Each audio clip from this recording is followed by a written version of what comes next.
Hi hello అందరికీ నమస్తే, good morning. ఈరోజు మాది 3వ వెడ్డింగ్ యానివర్సరీ. సో అందరూ విష్ చేయాలని నేను కోరుకుంటున్నాను. మీ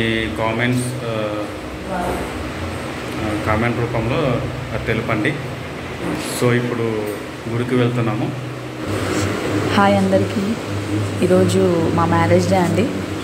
అందుకే మా వారు దేవునికి దీపం పెడుతున్నాడు. అందరూ మమ్మల్ని బ్లెస్ చేయండి, విషెస్ చేయండి కామెంట్ రూపంలో.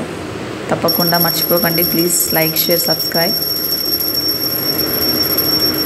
ఆ దేవుడు ఆశీస్సులు మీ అందరికీ ఉంటారని మనస్ఫూర్తిగా కోరుకుంటున్నాము. మేము ఇప్పుడు టెంపుల్కి వెళ్తున్నాము. అక్కడ వీడియో తీసాము, అది పోస్ట్ చేసాము. ఈరోజు మా మ్యారేజ్ సందర్భంగా పాయసం చేశాను. గుడికి వెళ్ళిపోదాం ఇప్పుడు. ఇదే అండి మా కాలనీలో ఉంటుంది, దగ్గరలోనే మాకు టెంపుల్, అయ్యప్ప స్వామి టెంపుల్. అలాగే సాయిబాబా కూడా ఉంటాడు, శివయ్య కూడా ఉంటాడు. అది కొనది. మేము లోపలికి వెళ్తున్నాం.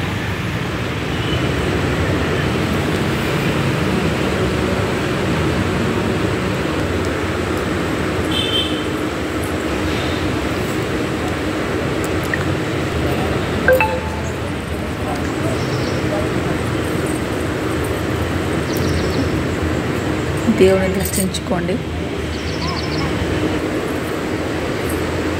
శివుడు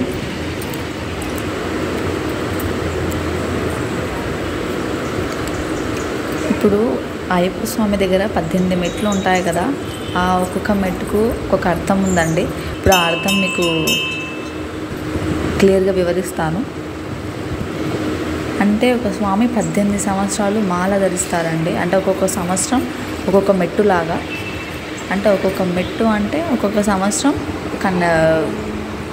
ఇప్పుడు ఫస్ట్ సారి వేస్తారు కదా, ఫస్ట్ సారి వేసినప్పుడు కన్యస్వామి అంటారు కదా, అలా అన్నమాట. అలాగే 18 ఉంటాయి అన్నమాట.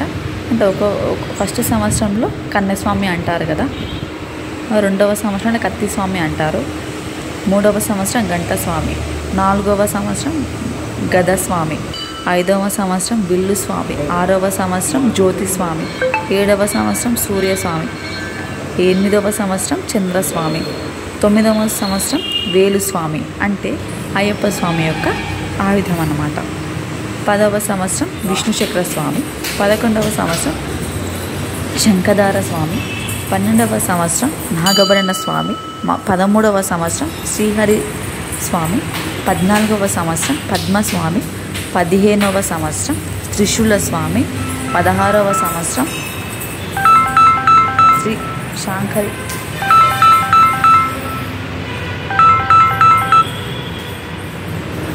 శ్రీ శబరిగిరి స్వామి, 17వ సంవత్సరం ఓంకార స్వామి అండ్ ఆఖరిగా 18వ సంవత్సరం నారికెల స్వామి.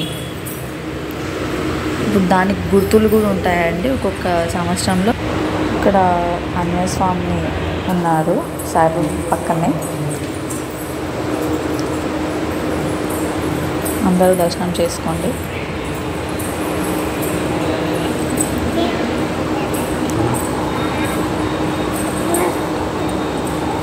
మా పాప దేవుని గుడిలో కూడా బాగా ఎంజాయ్ చేస్తుంది.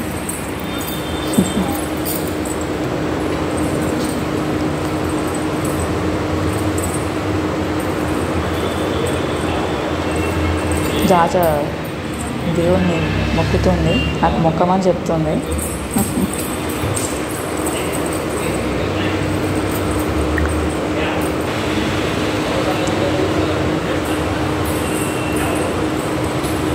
ఒకసారి గుడి ప్రాంగణం ఎలా ఉందో ఒకసారి లుక్ వేసుకోండి.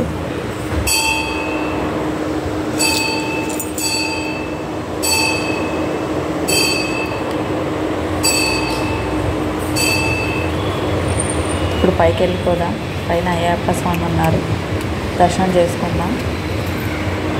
చాలా బాగుంటుంది, కానీ పైన అయ్యగారు ఎవరు లేకుండే బయట నుంచి దర్శనం చేసుకొని వచ్చేసాము.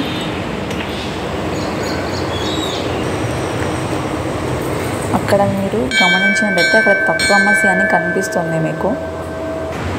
ఇప్పుడు తత్వమసి అంటే ఏంటి, అది ఎందుకు పెట్టారు, తత్వమసి అంటే ఏంటి అని దాని అర్థం నేను మీకు వివరిస్తాను.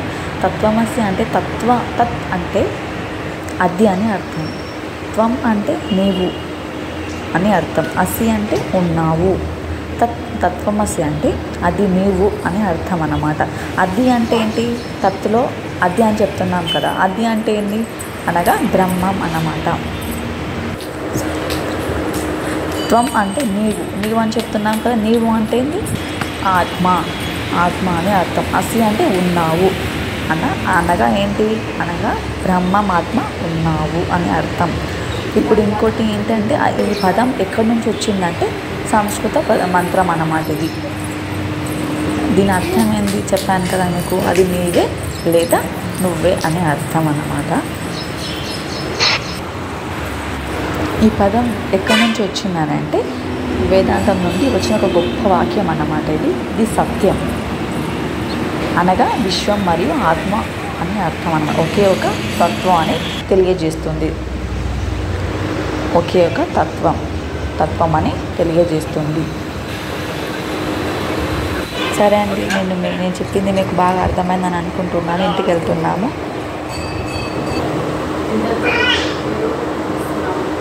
So please do like